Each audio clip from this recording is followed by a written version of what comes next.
بیٹوں پر مان، عبدالرؤف اور 5 بیٹوں کی داستان۔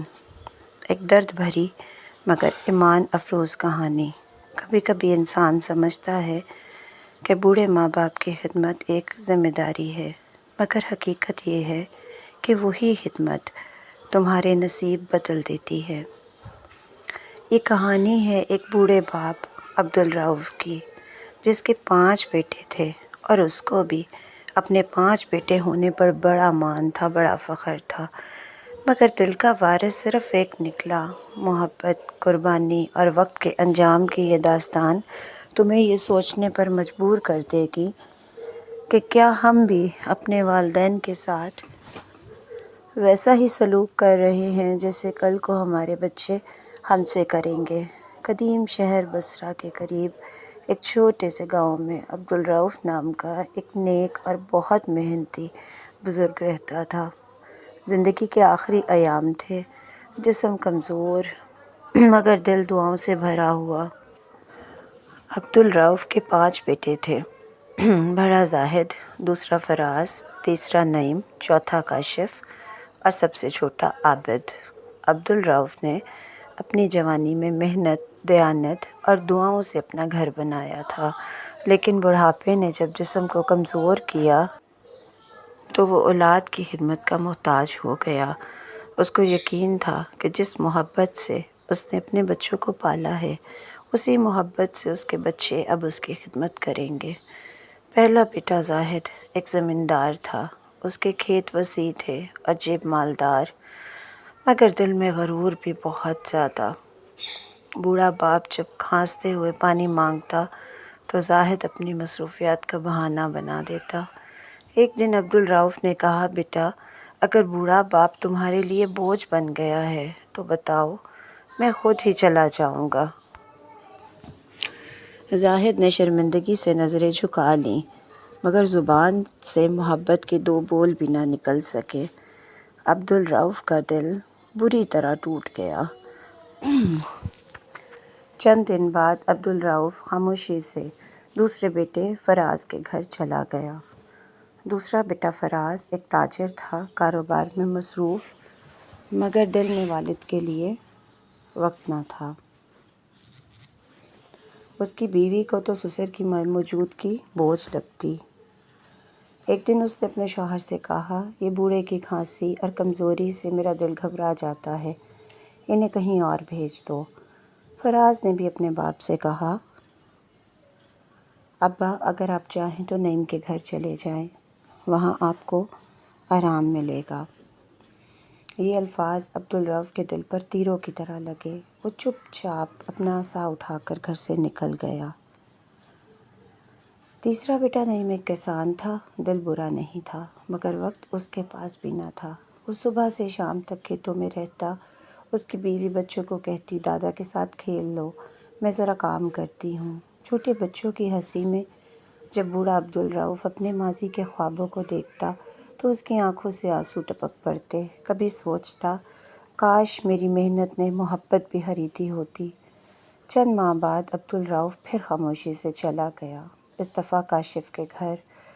چوتھا بیٹا کاشف ظاہری طور پر خوش اخلاق مگر اندر سے ایک خود غرض انسان تھا۔ اس نے بوڑھے باپ کو خوش آمدید تو کہا، مگر دل میں سوچ رہا تھا، شاید ابا کے پاس کچھ رقم یا جائیداد باقی ہو۔ چند دن کے بعد جب اسے علم ہوا کہ باپ کے پاس کچھ نہیں تو اس کے رویے میں بھی سرد مہری آ گئی۔ باپ کی دوا بھی وقت پر نہ ملتی اور کھانے میں بھی لاپرواہی ہونے لگی۔ ایک رات اس نے بے دلی سے کہا، ابا، آپ عابد کے پاس چلے جائیں، وہ چھوٹا ہے مگر خدمت دل سے کرے گا۔ عبدالرؤف نے مسکرا کر کہا، اللہ کرے تم سچے نکلو بیٹا۔ اس کی آنکھوں سے آنسو بہہ نکلے۔ ایک دن وہ چپ کر کے وہاں سے بھی چلا گیا۔ 5واں بیٹا عابد ایک مزدور تھا، دن بھر محنت کر کے جو تھوڑے سے پیسے کماتا اسی سے بوڑھے باپ کے لیے دوا، کھانا اور کپڑے کا بندوبست کرتا۔ اس کی بیوی نرم دل اور ایماندار تھی۔ وہ بوڑھے سسر کو ابا جان کہہ کر مخاطب کرتی اور ان کے پاؤں دباتی۔ عبدالرؤف کے لیے یہ گھر جنت بن گیا۔ اسے وہ محبت اور سکون ملا جس کی تلاش میں وہ اپنے باقی 4 بیٹوں کے دروازے کھٹکھٹاتا رہا۔ چند سال گزرے، بوڑھا عبدالرؤف سخت بیمار پڑ گیا۔ عابد دن رات ان کی خدمت میں لگا رہا۔ ایک دن عبدالرؤف نے کمزور آواز میں کہا، بیٹا، ماں باپ جتنی بھی اولادیں ہوں، چاہے 4 ہوں یا 6، سب کو ایک جیسا پالتے ہیں اور ایک جیسی پرورش کرتے ہیں، لیکن قسمت ماں باپ کی کہ جب ان کی باری آتی ہے تو اتنی زیادہ اولادیں ایک ماں باپ کو نہیں رکھ پاتی، یا تو آپس میں بانٹ لیتی ہیں یا گھروں سے ہی نکال دیتی ہیں۔ میرے 4 بیٹوں نے بھی میرے ساتھ ایسا ہی کیا۔ تم اللہ کی طرف سے میری نیک اولاد تھے۔ میں تمہیں دعا دیتا ہوں کہ تمہیں دنیا و آخرت میں کامیابی نصیب ہو۔ اللہ کی رحمتیں ہوں تمہارے ساتھ اور تم کو اللہ پاک دنیا و آخرت میں سرخروئی اور عافیت نصیب کرے، آمین۔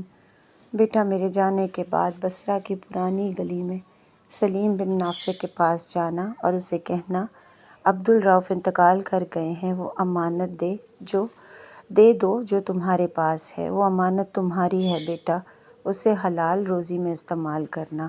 یہ کہہ کر عبدالرؤف نے آنکھیں بند کر لیں اور ہمیشہ کے لیے اپنے خالق حقیقی سے جا ملا۔ عابد نے اپنے باپ کا جنازہ خود اپنے ہاتھوں سے تیار کیا۔ 4 بھائی بھی آئے، مگر دلوں میں شرمندگی کے سوا کچھ نہ تھا۔ باپ کے بعد جب امانت لائی گئی تو ایک لکڑی کا صندوق تھا جس میں اشرفیاں، چند پرانے زیور اور کچھ دستاویز تھیں، جن میں بصرہ کے بازار کی 3 دکانوں کے کاغذات تھے۔ عابد نے ایمانداری سے سب کچھ بانٹ دیا اور اپنی محنت اور والد کی دعاؤں سے کاروبار شروع کیا۔ وقت گزرا، عابد امیر ہو گیا، مگر اس نے اپنے ابا کا نام ہمیشہ زندہ رکھا۔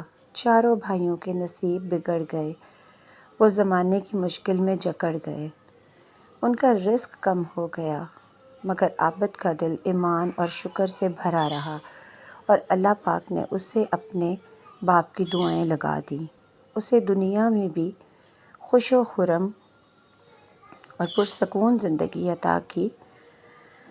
دوستو، والدین کی خدمت عبادت ہے، بوجھ نہیں۔